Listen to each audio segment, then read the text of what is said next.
سيدي يا حبيب الله، الصلاة والسلام عليك يا سيدي يا نبي الله، وعلى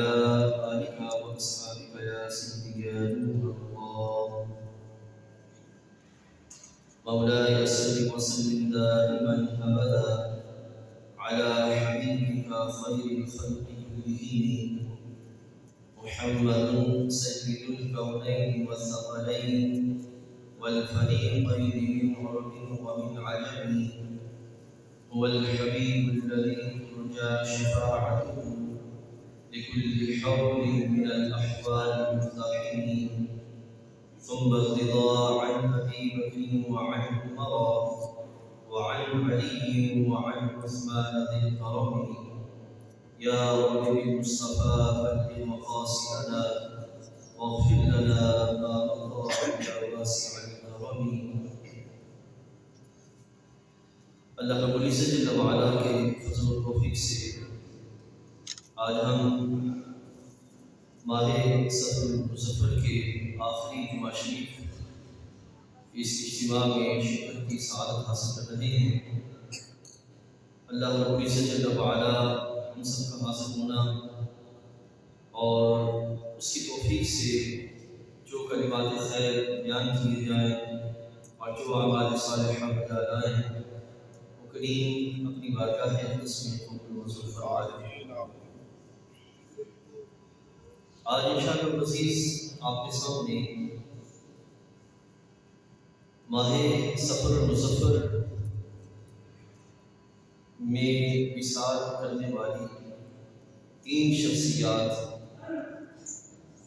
ان کے لحاظ سے تعارف اور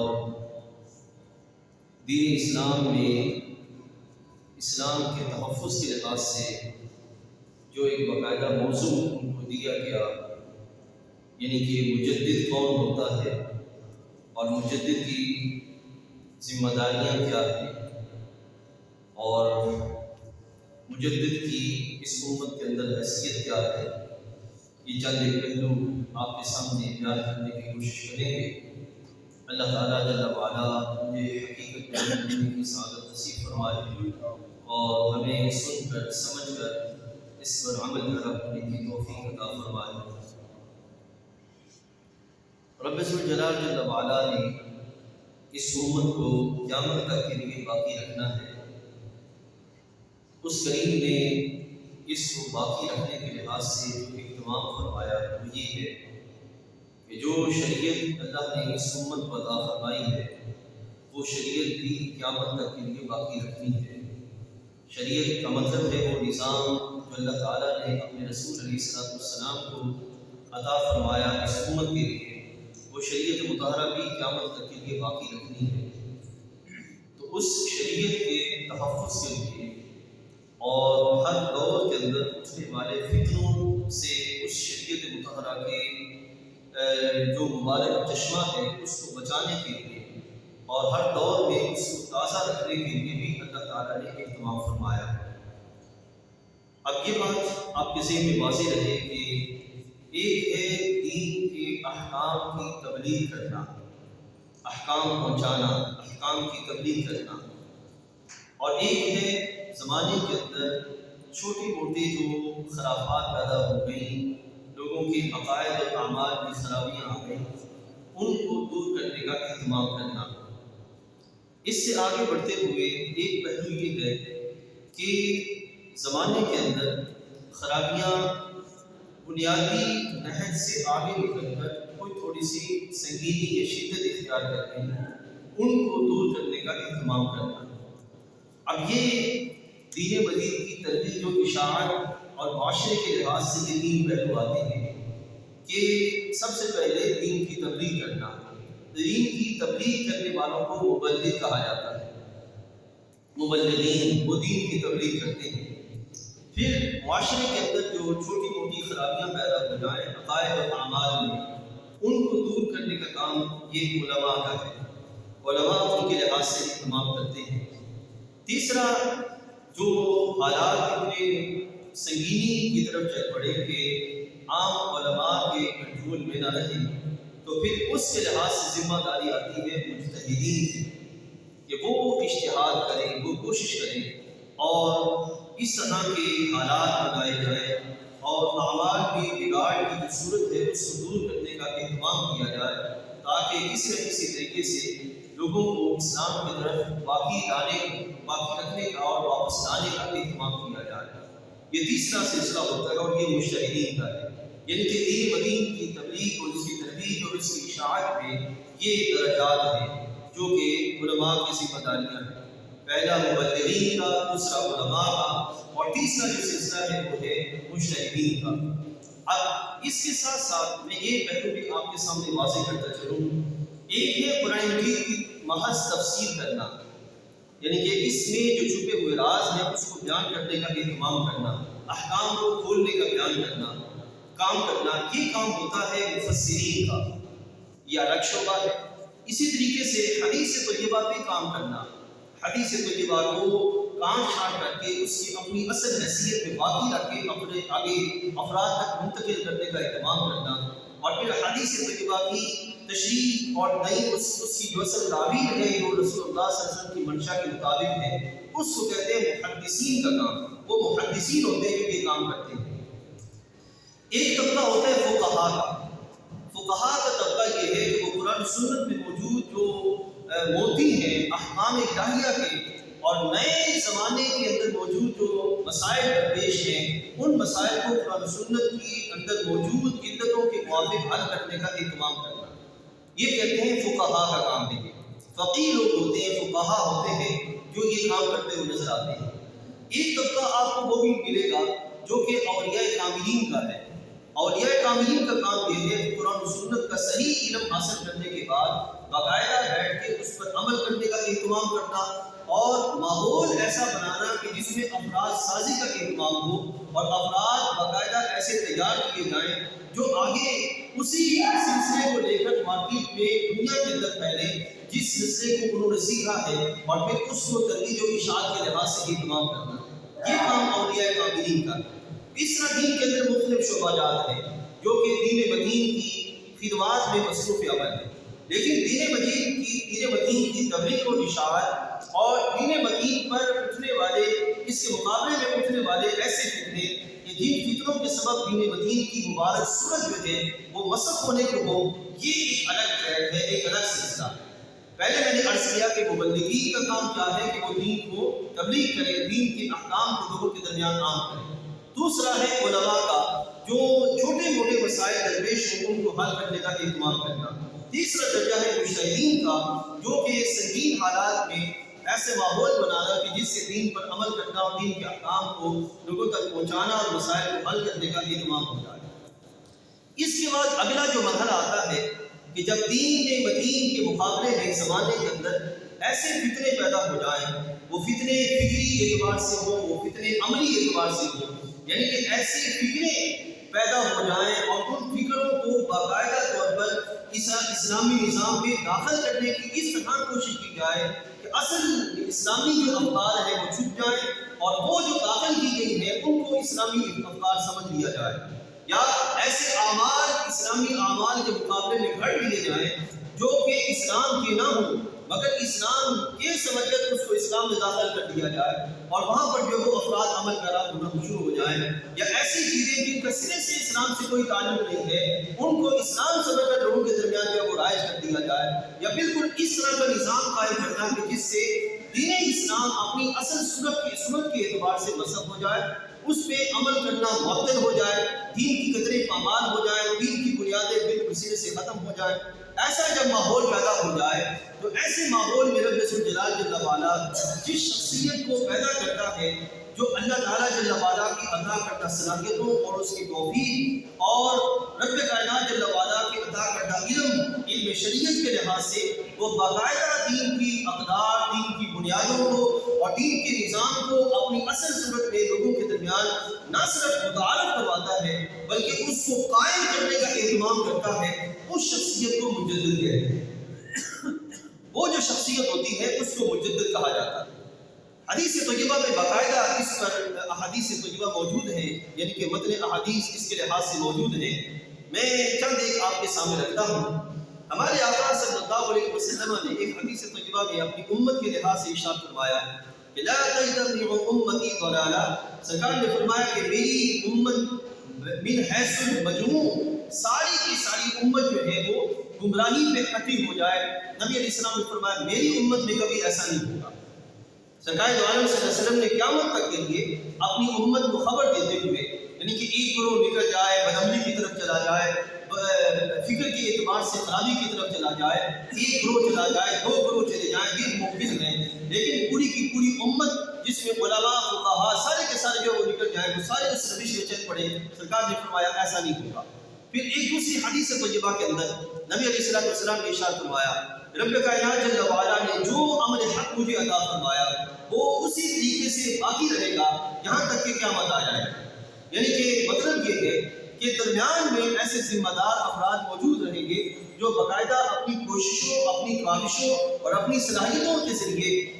جو دین مدین کا پیغام حق ہے اس کو اس کی اصل صورت میں باقی رکھنے کا اہتمام کریں گے، جس کے سبب نتیجہ یہ نکلے گا کہ امر حق جو حق کی بارگاہ سے مجھے ملا ہے وہ ہمیشہ تازہ رہے گا، وہ ہمیشہ باقی رہے گا یہاں تک کہ جو ہے وہ قیامت آ جائے. اور پھر حبیب کریم علیہ السلام نے اپنی اور قیامت کے لحاظ سے بیان کرتے ہوئے ارشاد فرمایا کہ میری اور قیامت کی مثال اس طرح جیسے کہ دو انگلیاں ہیں. یعنی میرے بعد اور قیامت کے درمیان کوئی دوسرا نبی نہیں ہے اس حیثیت کے ساتھ کہ وہ نبی بن کے تشریف لائیں، ٹھیک ہے، اور کوئی دوسری امت نہیں ہے کہ وہ اس نبی کو کوئی امت ہو. سرکار نے فرمایا کہ میں ہی ہوں اور اس کے بعد قیامت آ جائے گی، اور تم ہی ہو امت کے جس کے بعد جو قیامت کا سلسلہ ہوگا. لہٰذا حبیب کریم علیہ السلام نے امت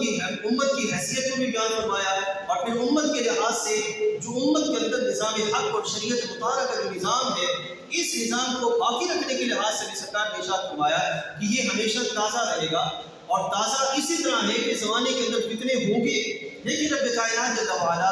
ایسے افراد پیدا کرے گا جن کی برکت سے دین مدین اپنی تازگی میں باقی رہے گا یہاں تک کہ وہ قیامت آ جائے گا. یہ خبر رب ذوالجلال جل وعلا نے اس امت کو جو ہے وہ عطا فرمائی کہ کہیں ایسا نہ ہو کہ امت فتنوں کی آڑ میں اس امت میں بے یقینی کی کیفیت پیدا ہو جائے اور لوگ جو ہے وہ یہ نہ سمجھ بیٹھے کہ شاید کوئی اور امت بھی آنے کو ہے یا کوئی نیا سلسلہ جو ہے وہ اس میں پیدا ہونے کو ہے. یہ جہاں ایمان لانا ضروری ہے وہیں پہ یہ یقین رکھنا بھی ضروری ہے کہ اب یہی شریعت آخری شریعت ہے، یہی نبی علیہ السلام آخری نبی ہے اور یہی نظام آخری نظام ہے. اس نظام کے مقابلے میں جس طرح کوئی نظام نہیں تو اس نظام میں بھی اس طرح کوئی انداز قبول نہیں کیا جائے گا جو انداز شریعت مطالعہ سے متصادم ہو اور شریعت مطالعہ کی مخالفت میں لوگوں کے درمیان جو ہے وہ رائے کرنے کا اہتمام کیا جائے. اب ان چند افراد کا میں تعارف آپ کے سامنے رکھتا ہوں کہ جو افراد دین مدین کو قائم کرنے کا اہتمام کرنے کے لحاظ سے جنہوں نے بر صغیر پاک و ہند کے اندر یہ ذمہ داری جو ہے وہ سر انجام دی. اس امت کے جو سب سے پہلے مجدد ہیں وہ حضرت سیدنا عمر بن عبدالعزیز رضی اللہ تعالیٰ عنہ ہیں. سب سے پہلے اس امت کے مجدد حضرت سیدنا عمر بن عبدالعزیز رضی اللہ تعالیٰ عنہ کا جو کارنامہ ہے بڑا، جس کے لحاظ سے تجدیدی کارنامہ، تجدیدی شخصیت آپ کو کہا جاتا ہے اور مجدد آپ کو کہا جاتا ہے، وہ ہے حدیث طیبہ کا تحفظ. کہ جس وقت صحابہ کرام رضوان اللہ علیہم اجمعین کا تسلسل سے وصال ہو رہا تھا یا مختلف محاذوں پر ان کی شہادتیں ہو رہی تھیں تو وہاں پر حضرت سیدنا عمر بن عبدالعزیز نے علماء امت کو یہ ذمہ داری سونپی کہ رسول کریم علیہ السلام کی وہ احادیث طیبہ جو کسی نہ کسی مقام پر صحیفے کی صورت میں یا افراد کو زبانی صورت میں موجود ہوں ان سب کو کسی کتاب کی صورت میں جمع کیا جائے تاکہ رسول کریم علیہ السلام کی یہ جو فرمان حق ہے رسول کریم علیہ السلام پر اترنے والے قرآن مجید کی وضاحت کی صورت میں آپ کی کلامی صورت جو موجود ہے وہ اس امت کے اندر باقی رہے. اس لحاظ سے یہ جو عمل ہے اس عمل کی بنیاد پر حضرت سیدنا عمر بن عبدالعزیز کو مجدد کہا جاتا ہے. یہاں یہ بات واضح رہے کہ جس طرح اولیاء کاملین از اول تا آخر پہلی صدی کے امت کا جو پہلی صدی کے اندر جو ولی ہوں گے، پہلی صدی کے کسی بھی عشرے کے اندر جو ولی ہوں گے ان سے لے کر آخری صدی تک اس امت کے آخری سال تک جو ولی ہوں گے ہر ولی کا عقیدہ سیم ہے. زمانے کے اندر حالات کے اعتبار سے احکام میں تغیر آ سکتا ہے لیکن جو بنیادی عقائد ہیں، جو بنیادی اعمال ہیں، وہ سارے کے سارے سیم رہیں گے، اس میں کسی طرح خرابی کی یا تغیر کی صورت پیدا نہیں ہوگی۔ اسی طرح عقائد، اس کے اندر کسی طرح کی کوئی کیفیت نہیں ہوگی، یعنی کہ جو پہلی صدی ہجری کا جو ولی ہے اس کا جو عقیدہ ہے وہ کچھ اور ہو، اور 14ویں صدی ہجری کے اندر آ کر اس کا عقیدہ کچھ اور ہو جائے، نہیں، عقیدہ سیم رہے گا۔ پہلی صدی ہجری ہو، دوسری ہو، تیسری ہو، چوتھی ہو، پانچویں ہو، یہاں تک کہ آپ اس وقت ہم 14ویں صدی ہجری کے اندر موجود ہیں، تو ہر صدی کے آپ ائمہ طریقت کو اٹھا کے دیکھ لیں جن کو اولیاء کہا جاتا ہے، آپ ائمہ شریعت کو اٹھا کے دیکھ لیں جن کو علماء کہا جاتا ہے، اسی طرح جو مجددین ہیں آپ ان کو اٹھا کے دیکھ لیں تو ہر دور کے اندر مجددین کا جو عقیدہ ہے وہ سیم رہا ہے، عقیدے میں کسی طرح کی کوئی جو ہے وہ تفاوت یا تصادم نہیں رہا۔ اور یہ بھی کیفیت آپ کے ذہن میں واضح رکھوں کہ اولیاء کاملین ہرگز ان راہوں پر نہیں رہے یا ان گروہوں میں نہیں رہے جن گروہوں کو محبوب کریم علیہ السلام نے ناجی گروہ نہیں قرار دیا، بلکہ وہ اہل سنت و جماعت میں رہے ہیں، جو کہ اولیاء کاملین شروع سے رہے۔ اولیاء کاملین یا مجددین یا علماء طریقت کے سارے اہل سنت میں رہے، اہل سنت سے خارج کسی گروہ میں نہیں رہے، یعنی کہ رافضیوں میں مجدد نہیں رہے اور اسی طرح خارجیوں میں مجدد نہیں رہے، بلکہ اللہ تعالیٰ نے جو مجددین کا جو سلسلہ ہے وہ اہل سنت و جماعت جس کے پاس دین حق کی کامل صورت موجود ہے، رب ذوالجلال جل وعلا نے اس گروہ میں مجددین کو رکھا ہے۔ پہلی صدی ہجری کی جو مجدد تھے حضرت سیدنا مجدد الفسانی رحمۃ اللہ علیہ تھے۔ اب یہاں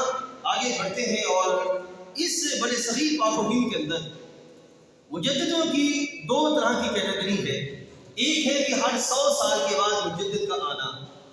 100 سال کے بعد مجدد کا آنا، اور دوسرا ہے 1000 سال کے بعد مجدد کا آنا۔ 100 سال کے بعد یعنی کہ 100 سالہ دورانیے کے اندر جتنے بھی فتنے برپا ہو چکے ہوں گے، اس صدی کے آخر میں باقاعدہ ایک ایسا ذمہ دار فرد تشریف لائے گا جس کو مجدد کہا جاتا ہے، جو اس وقت موجود فتنے کی سرکوبی کا اہتمام کرے گا، اور اللہ تعالیٰ جل وعلا اس کی برکت سے، مجدد کی برکت سے دین اسلام کو سربلندی عطا فرمائے گا۔ دین اسلام کا جو چشمہ ہے مبارک وہ اپنی اصل صورت میں جو باقی آ جائے گا۔ تو یہ سلسلہ اللہ تعالیٰ جل وعلا مجدد کی ہاتھوں جو وہ رکھا ہوا ہے، تو ہر 100 سال کے بعد بھی مجدد جو ہے وہ تشریف لائے گا، اور ہر 1000 سال کے بعد بھی مجدد جو ہے وہ جلوہ فرما ہوگا، ٹھیک ہے۔ اور 100 سال کے بعد مجدد جو تشریف لائے گا اس کی، اور 1000 سال کے بعد جو مجدد تشریف لائے گا اس کے مقام اور مرتبہ کے لحاظ سے اتنا ہی فرق ہوگا جتنا 100 اور 1000 کا فرق ہوتا۔ آپ خود جانتے ہیں کہ 100 اور 1000 کا کتنا فرق ہے، 100 کے بعد کتنے درجے آئیں تو 1000 ہوتا ہے۔ اسی طرح جو ہے وہ ایک پہلی صدی ہجری کا جو مجدد ہے مثال کے طور پر، اس کے بعد 1000ویں صدی ہجری کا جو مجدد آتا ہے اس کے مرتبے کے لحاظ سے اتنا ہی فرق ہوگا، تو یہ ایک کیفیت ہے۔ اسی طریقے سے حضرت اس بڑے صغیر پاک و ہند کے اندر جو حضرت مجدد تشریف لائے 1000 سال کے بعد، ان کا تعلق اس بڑے صغیر پاک و ہند سے ہے، جنہوں نے ایسا کارنامہ سر انجام دیا جو کارنامہ صرف بڑے صغیر پاک و ہند کے لحاظ سے ہی نہ رہا، بلکہ ان کے پاس جو تیار کردہ افراد تھے وہ بڑے صغیر پاک و ہند تک محدود نہیں رہے، بلکہ یہاں سے نکل کر بخارا، سمرقند، ان علاقوں کی طرف گئے، اور ادھر آسٹریلیا اور یہ جو ریاستیں ہیں اس طرف چلے جائیں، بھوٹان سے آگے جو ریاستیں ہیں، ملائیشیا اور انڈونیشیا کی ریاستیں، یہاں پر جو نقشبندی سلسلہ ہے، اس سلسلے کے اعتبار سے رب ذوالجلال جل وعلا نے جو ذمہ دار افراد تیار کیے، جن کی برکت سے جو افراد تیار ہوئے، یہ حضرت سیدنا مجدد الفسانی رحمۃ اللہ تعالی کی برکات۔ اب میں آپ کے سامنے رکھتا ہوں اس دور میں فتنے کیا تھے اور ان فتنوں کے مقابلے میں حضرت مجدد پاک کا کردار کیا تھا۔ آپ ذرا سوچئے، حضرت سیدنا مجدد الفسانی رحمۃ اللہ تعالی اس دور کے فتنوں کے اعتبار سے آپ ارشاد فرماتے ہیں کہ اس دور میں جتنے فتنے پیدا ہو چکے ہیں، ان فتنوں کی سرکوبی کے لیے اور اسلام کو اس کی اصل صورت میں باقی لانے کے اہتمام کے لیے جس شخصیت کی ضرورت ہے وہ ولی نہیں ہے، بلکہ وہ اللہ کا اولو العزم کوئی رسول ہے جو آنا چاہیے اور آ کر اسلام کو اس کی اصل صورت میں باقی رکھنے کا اہتمام کرے۔ یہ ہے کتنا شدید مرحلہ تھا اس دور کے اعتبار سے کہ کتنی شدید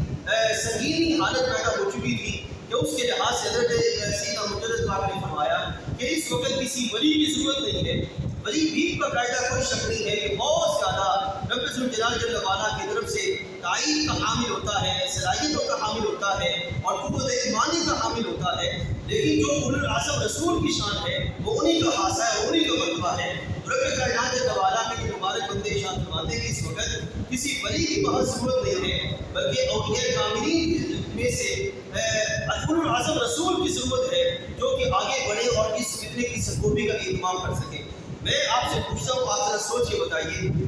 حضرت مجدد پاک کا زمانہ جو ہے آج سے قریباً 400 سال پہلے کا زمانہ، آج قریباً 1440ویں 45ویں کی بعد کا زمانہ چل رہا ہے، 4748 کا زمانہ تقریباً۔ اب اس وقت آج سے 400 سال پہلے حالات اتنے شدید تھے، رب کائنات جل وعلا کے مبارک بندہ مجدد الفسانی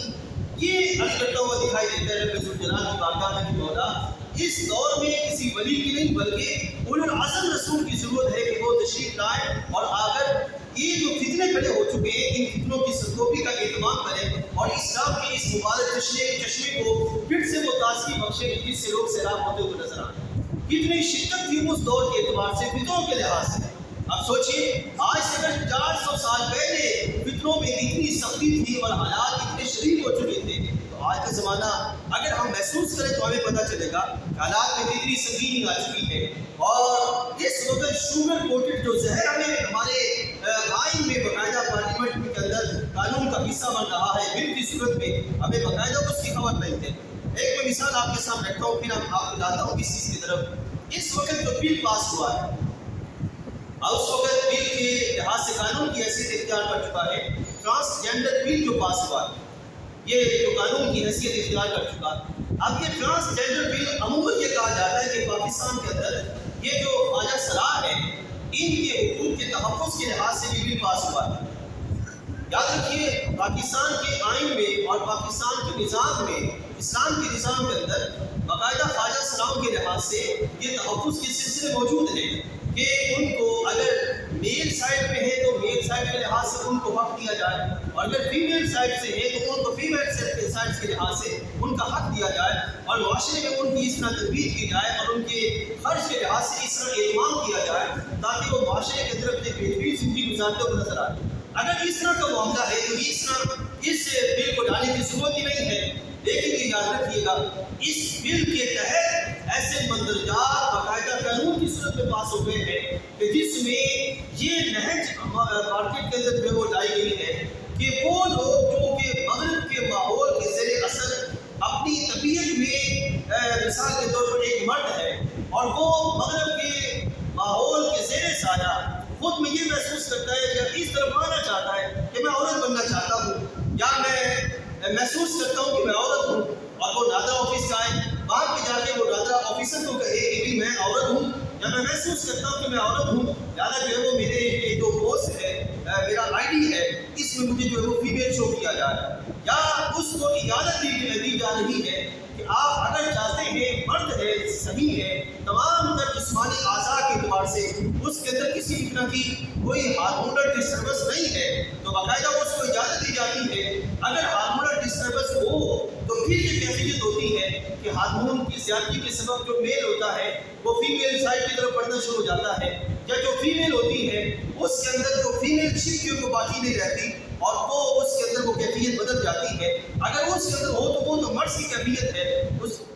کو تو کسی لحاظ سے تعاون دیا جا سکتا ہے اور کسی لحاظ سے اس کو ڈگریڈ دیا جا سکتا ہے، لیکن جو مکمل میل ہے یا جو مکمل فیمیل ہے، ہمارے نبی علیہ السلام نے اس پر باقاعدہ حضرت عبداللہ بن عباس رضی اللہ عنہ ارشاد فرماتے ہیں کہ جو یہ مشابہت اختیار کرے عورت مردوں کی یا مشابہت اختیار کرے مرد عورتوں کی، نبی علیہ السلام نے فرمایا اللہ نے اس پہ لعنت فرمائی کہ وہ لعنتی ہے جو ایسا جو وہ کردار ادا کرتا ہے کہ مرد ہو اور وہ کہے کہ میں نے عورت بننا ہے یا میں نے عورت کو کسی کیفیت میں رہنا ہے، عورتوں کا ایسا جو وہ لباس اور انداز جو اختیار کرنا ہے، یا تو عورت اور کہے کہ میں نے ایسے مرد کی صورت اختیار کرنا ہے۔ لیکن یہاں پر تو اس ماحول کی طرف جو وہ لے جایا جا رہا ہے کہ جناب والا جو عورت ہے وہ اپنا جو ہے وہ آپریشن کروانے کے بعد اپنے آپ کو میل سائڈ پہ لانے کا اہتمام کر لے، اور مرد جو ہے وہ اپنا آپریشن کروانے کے بعد اپنے آپ کو فیمیل سائڈ پر جو ہے وہ لے جانے کا اہتمام کر لے، یا یہ کہ وہ آپریشن نہ کروائے محض نادرا آفس میں جا کر اپنے سیکس پہ وہ ظاہری طور پر پوائنٹ چینج کروانے کے بعد وہ کہیں بھی میل ڈکلیئر یہ کروا چکا ہو کہ میں فیمیل ہوں، چاہے تو وہ فیمیل کی طرف جائے اور چاہے وہ میل کی طرف چلا جائے، اور اس سے پھر ہم جس پرستی کا جو سلسلہ ہے وہ مارکیٹ کے اندر جو وہ نمودار ہوگا۔ یہ وہ چیزیں ہیں۔ اوپر کیا شو کیا گیا؟ ایک اٹریکٹیو ٹائٹل دیا گیا کہ خواجہ سراؤں کے تحفظ کے لیے یہ بل اور قانون پاس کیا جا رہا ہے، لیکن اس کے نیچے کیا ظلم کیا جا رہا ہے؟ معاشرے کے اندر ایسے وہ ماحول افراد جو کہ کسی بھی طرح ویس کے زیر سایہ یا سوسائٹی کے اندر شیطان کے اگلاوے پر ان کا ذہن بن جاتا ہے اور وہ حرام کاری کی طرف شروع ہو جاتے ہیں، اب ان کو قانونی حیثیت حاصل ہو جائے گی۔ اگر کوئی بندہ ان کے خلاف رپٹ دائر کروائے یا کہیں کوئی قانون کوئی ذمہ دارانہ کوئی کام کرنا چاہے تو کوئی بندہ ان کے لحاظ سے ذمہ دارانہ کارروائی نہیں کر سکتا۔ تو یہ وہ جرم ہے جو کہ حکومت اپنی سرپرستی میں کروانے جا رہی ہے یا شروع کروانا چاہتی ہے۔ خود سوچیے ایک لمحے کے لیے کہ یہ صرف ایک فتنہ ہے جو اس وقت بل پاس ہوا تھا، اس بل سے اب قانونی صورت میں ہمارے سامنے آیا ہے۔ یہ صرف ایک ہے، نہ جانے ان کے اندر وہاں پہ پارلیمنٹ میں کیسے کیسے قانون بل پاس کیے جا چکے ہیں جنہوں نے آنے والے سالوں میں جا کر باقاعدہ قانونی حیثیت اختیار کرنی ہے اور ہمارے سامنے فکروں کی صورت میں ہمارے سامنے آنا ہے۔ ہمیں تو کچھ خبر نہیں ہے۔ اور پھر یہ بھی بات واضح رہے،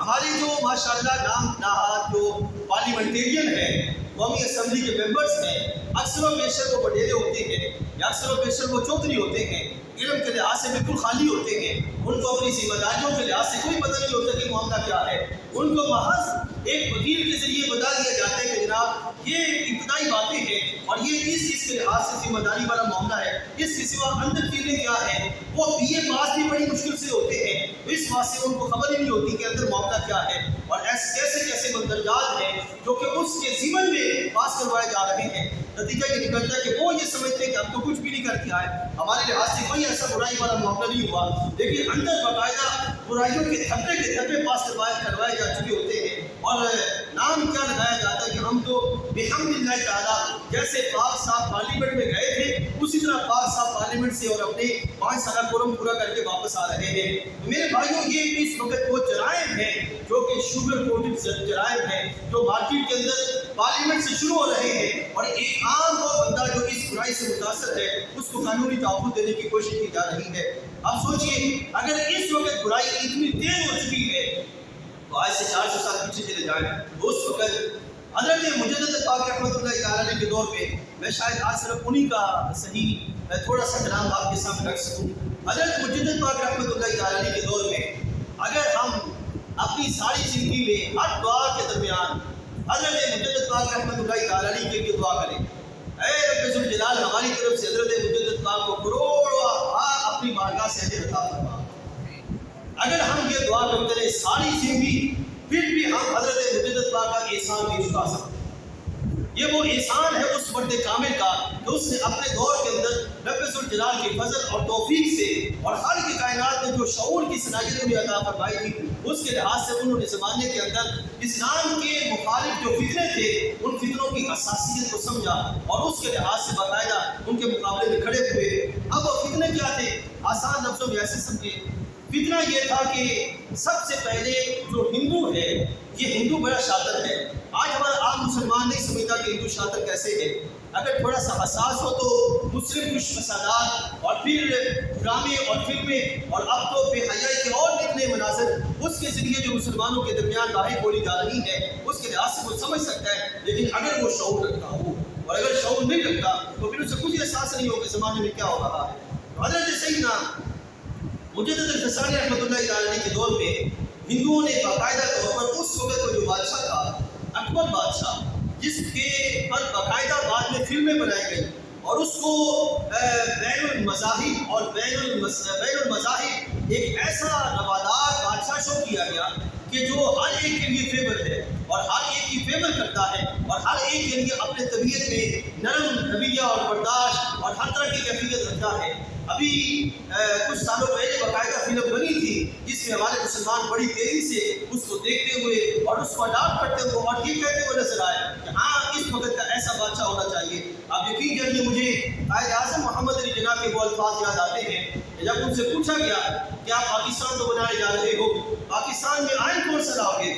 اکبر بادشاہ کا آئین نظام یا وہ نظام جو کہ کوئی اور تمہارے ذہن میں بن رہا ہو؟ تو اکبر اس جارج ماؤنٹ بیٹن کے سوال پر محمد علی جناح نے آگے سے یہ جواب دیا کہ ہمیں کسی نئے نظام کی ضرورت نہیں ہے، ہمارے لیے وہی نظام کافی ہے جو 1300 سال پہلے محمد عربی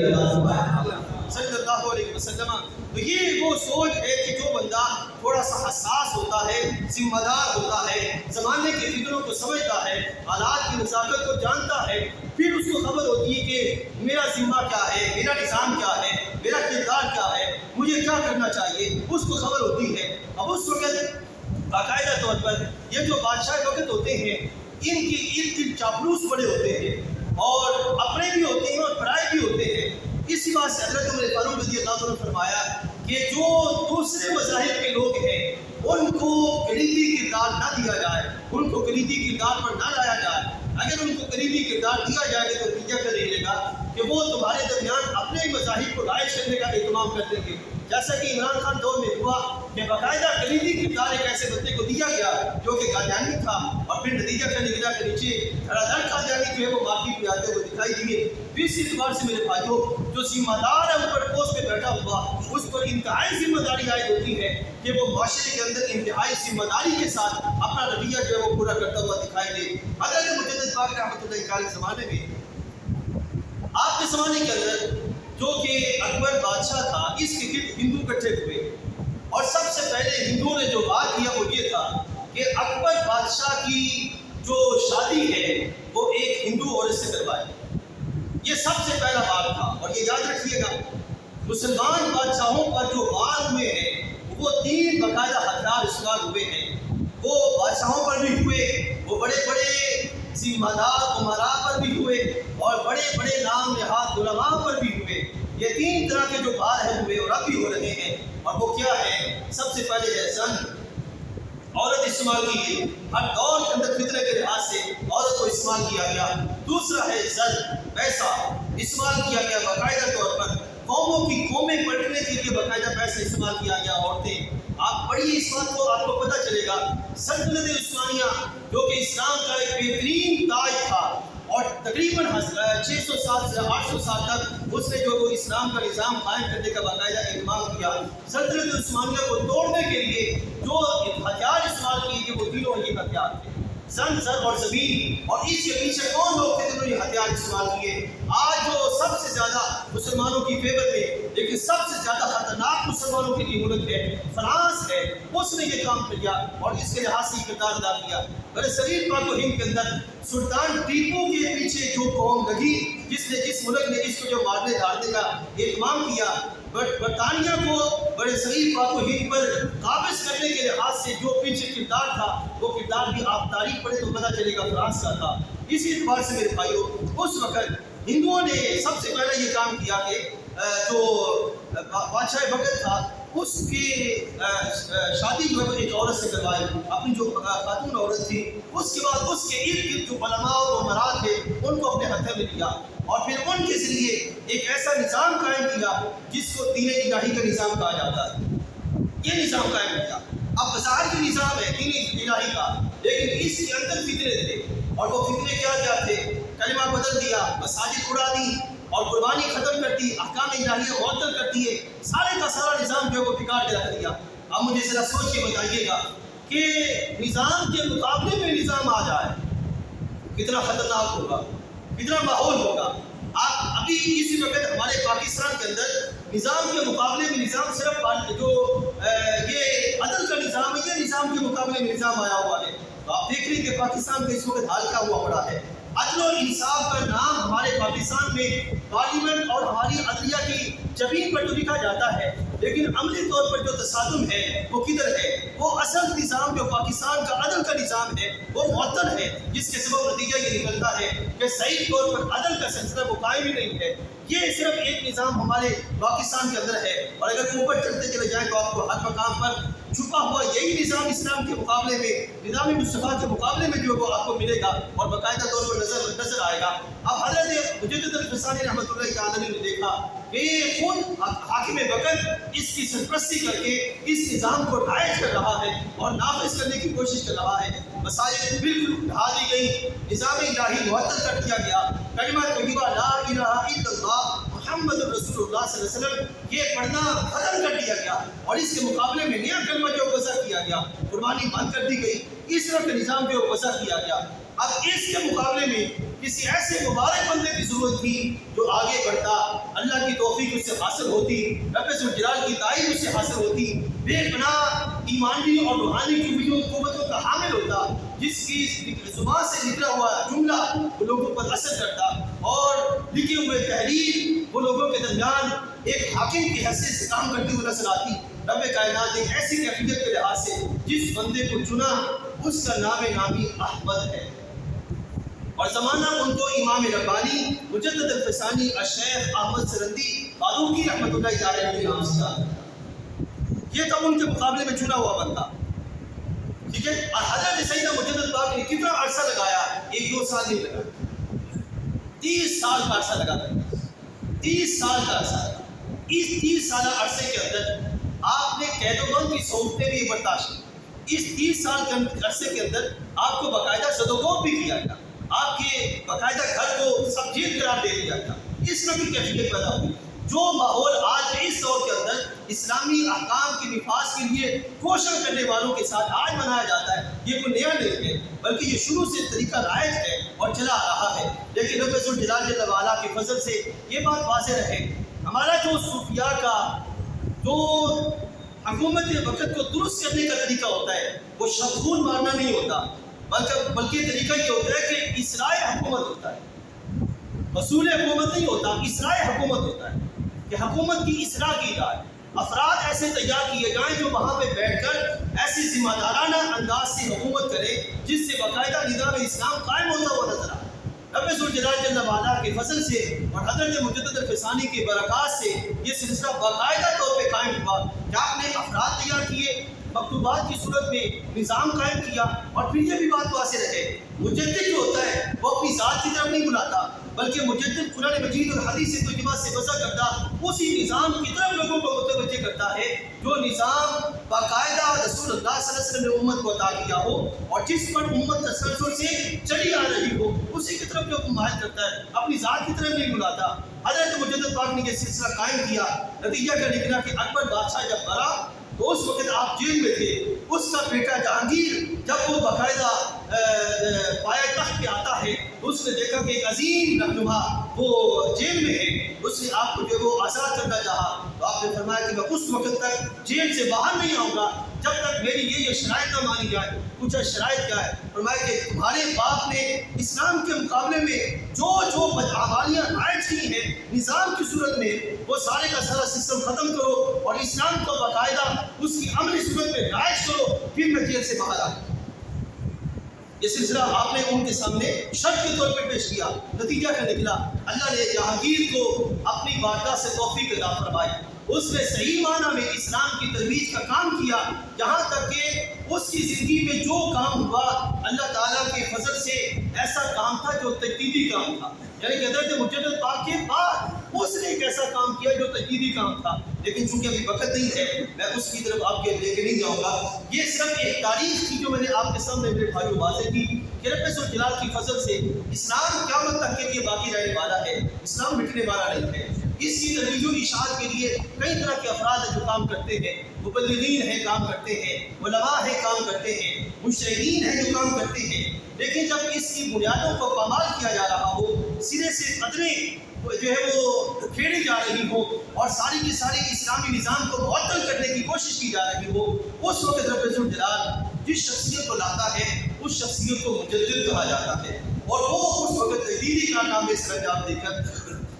میں بار بار یہ عرض کر رہا ہوں کہ مجدد کوئی نیا نظام نہیں لاتا، وہ تجدید نہیں کرتا، تجدید کے اس انداز کو اپناتا ہے کہ افراد کو اور نظام کو اسی نہج میں لے کے چلتا ہے جو نہج اسلاف سے ان کے ہاں چلی آ رہی ہوتی ہے، نہ کہ نیا نظام ان کے درمیان رکھتا ہے۔ یہ بھی آپ نے اپنے ذہن میں رکھنی ہے۔ اس دور کے اندر نام نہاد بہت سے ایسے لوگ پیدا ہو گئے ہیں جو اپنے آپ کو مجدد کہتے ہیں، لیکن وہ مجدد نہیں متجدد ہے، وہ دین کے اصل نظام کو دبا کر اس نظام کو لا رہے ہیں جو ان کی اپنی سوچ ہے، اپنی وجہ ہے۔ یاد رکھیے گا مجدد جو کام کرتا ہے وہ اپنی وجہ کی طرف نہیں لاتا، وہ ایسا کوئی نیا مکسر تیار نہیں کرتا جس میں حق اور باطل دونوں کو اکٹھا کر دیا گیا ہو، بلکہ وہ صرف اور صرف حق کو ہی لوگوں کے درمیان نمائش کرتا ہے اور حق کی طرف ہی لوگوں کو بلانے کا اہتمام کرتا ہے۔ یہ حضرت مجدد الفسانی رحمۃ اللہ تعالی علیہ کا کارنامہ تھا۔ اللہ تعالیٰ ہم سب کو سمجھ و عمل کی توفیق عطا فرمائے۔ باقی